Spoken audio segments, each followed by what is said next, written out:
안녕하세요. 대북권의 정범식입니다.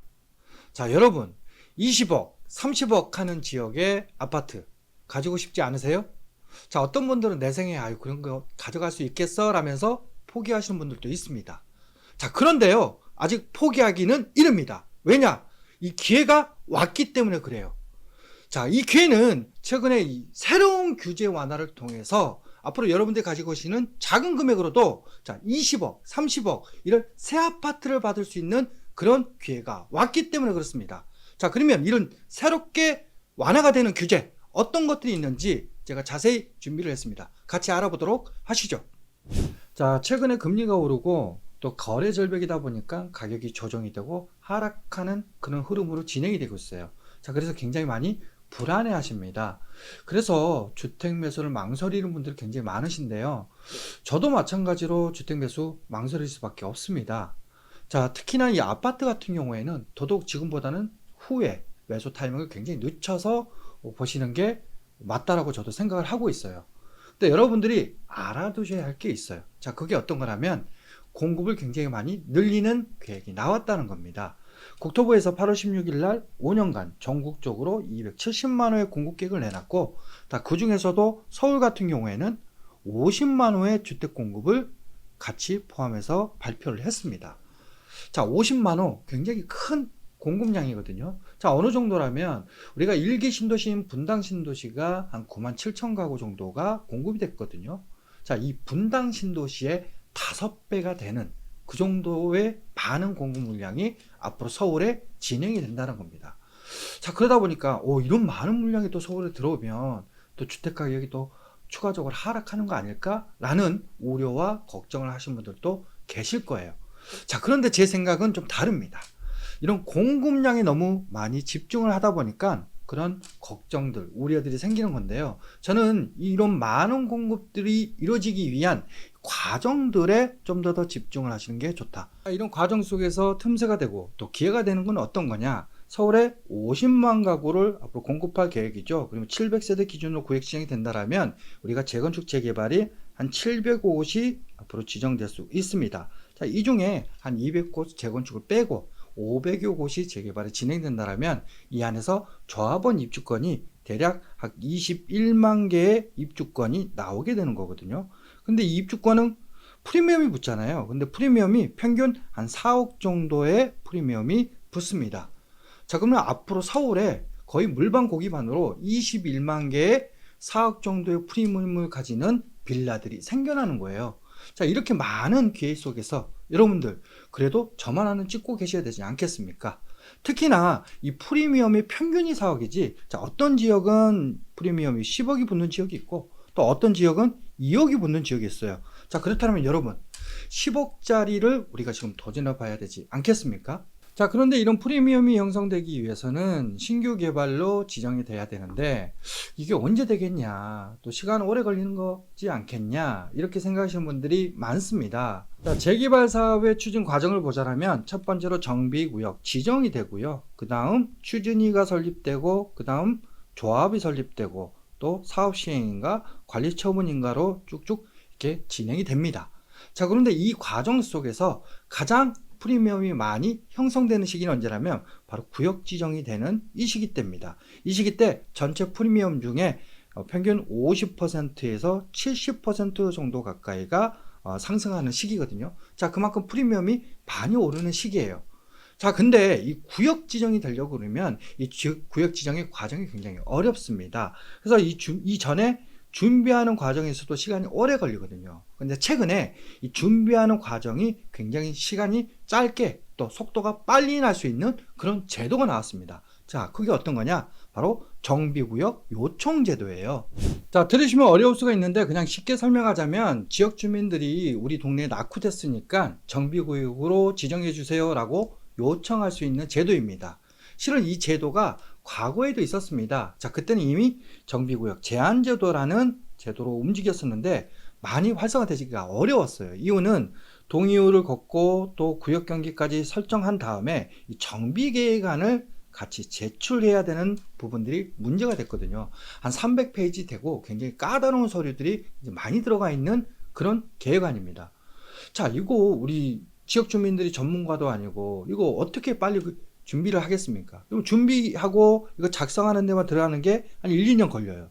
자, 1, 2년 걸려서 제안을 했더니 제안을 안 받아줍니다.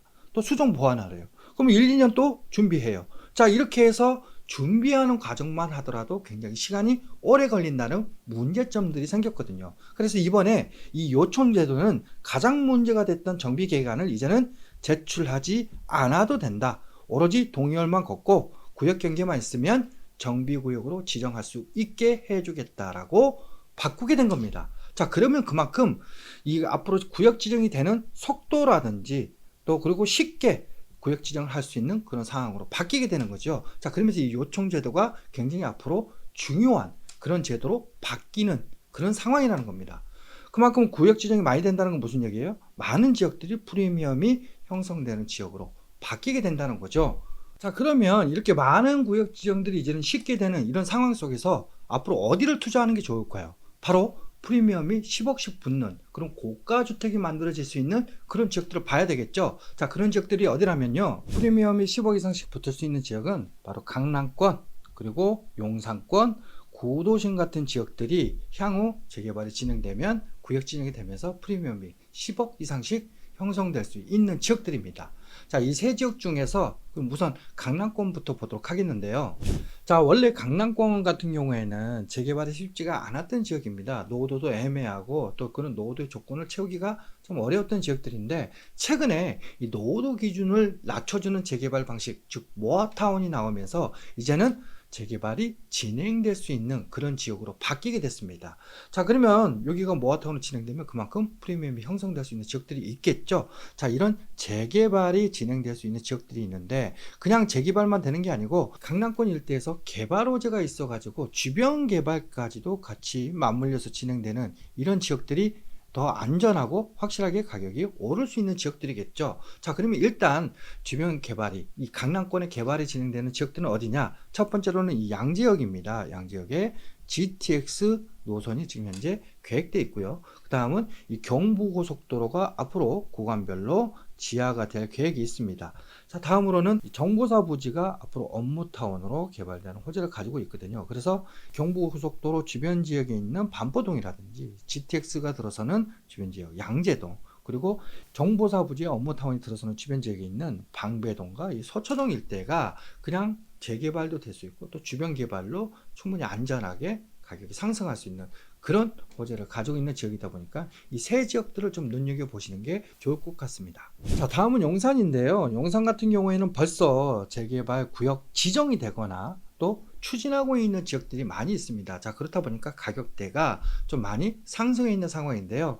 특히 이제 뭐 서호암동이라든지 또 이 청파동 1구역이라든지 또 청파역 2구역이라든지 이런 지역들은 지금 후보지로 선정이 되거나 구역 지정이 되면서 좀 가격대가 많이 상승한, 프리미엄이 많이 오른 상태거든요. 지금 현재 투룸 기준으로 12억에서 15억대까지 시세를 하고 있는 지역들입니다. 많이 올랐기 때문에 좀 여기보다는 아직 상대적으로 움직이지 않아서 가격대가 저렴한 이런 지역들, 저평가되어 있는 지역들을 보시는 게 좋은데요. 저는 그 중에서도 지금 남산 주변에 있는 이 동호암동 일대를 좀 보시는 게 좋다. 특히 여기는 서울역 역세권에 위치했고 남산 자락에도 딱 붙어 있어서 쾌적한 환경에 또 교통중심지에 이런 수혜를 볼 수도 있는 지역이거든요. 자, 그런데 지금 현재 남산하고 맞닿아 있다 보니까 남산 고도지구 안에 지금 현재 들어가 있는 지역입니다. 자, 그래서 개발의 움직임이 아직까지는 없었던 지역인데 이 지역이 앞으로 고도 제한이 완화가 되면 더 좋아지겠죠. 최근 서울에서 이 고도 제한 완화를 위해서 용역이 들어가 있는 상태고, 내년 중순 정도 되면 용역이 발표되면서 이 남산 주변 지역의 고도 제한이 완화가 되면 충분히 개발을 움직일 수 있는 지역이 바로 이 동호암동 일대이고요. 저는 이 동호암동 일대 중에서도 이왕이면 좀 서울역의 영향을 받을 수 있는 역세권 쪽을 좀 더 눈여겨보시는 게 좋다라고 봅니다. 자, 다음은 구도심입니다. 근데 우리 구도심 같은 경우에는 상업지 비율이 굉장히 많습니다. 자, 그렇다 보니까 주거지로 개발될 수 있는 지역은 이 상업지와 맞닿아 있는 노란색 지역, 즉 주거지역들이 앞으로 개발이 될 수 있는 지역인데요. 특히 이제 서쪽 같은 경우는 이미 부가인 뉴타운이나 더뉴면 뉴타운이 완성돼 있고, 동쪽으로는 왕십 뉴타운이 이미 완성돼 있으면서 동서로는 좀 개발이 어렵고요. 북남으로 개발이 진행돼야 되는데 북쪽 같은 경우는 이미 경북공이나 창덕공 같은 이런 고공이 있고 여기에 문화재를 보호할 수 있는 그런 문화재 보존지구로 지정돼 있다 보니까 해당 지역들 같은 경우는 개발이 좀 어려운 지역들입니다. 자, 그러면 상대적으로 좀 남쪽 지역에 있는 이런 주거지가 맞닿아 있는 회원동이나 필동이나 장충동이나 신당동 일대 같은 경우가 앞으로 이런 재개발이 진행되더라도 주택 개발이 될 수 있는 이런 지역들이거든요. 그래서 이런 4개의 지역들을 좀 보시는 게 좋을 것 같고요. 그 안에서도 상대적으로 좀 저렴한 지역은 남산 축에 붙어 있는 지역들, 그래서 고도 제한이 잡혀 있는 회원동, 필동, 장춘동 일대가 상대적으로 좀 저평가되어 있거든요. 이런 지역들이 향후 고도 제한이 좀 완화가 되고 풀리게 된다라고 한다면 본격적으로 개발이 진행될 수 있는 그런 지역들이다 보니까 이 세 지역들 위주로 보시는 게 좋을 것 같습니다. 자, 이런 불안한 시기 속에서도 2, 30억 할 수 있는 지역들의 내 집 마련, 또 그런데 주택을 가져갈 수 있는 기회가 이제 생겨나고 있습니다. 자, 재테크로 고민하시는 분들은 오늘 영상을 통해서 그런 지역들 눈여겨보시고 잘 참고하셔가지고 재테크 전략 세워가시기를 바라겠습니다. 자, 오늘 내용이 좋으셨다면 구독, 좋아요, 알림 설정 부탁드리겠고 또 좋은 영상으로 찾아뵙도록 하겠습니다. 감사합니다.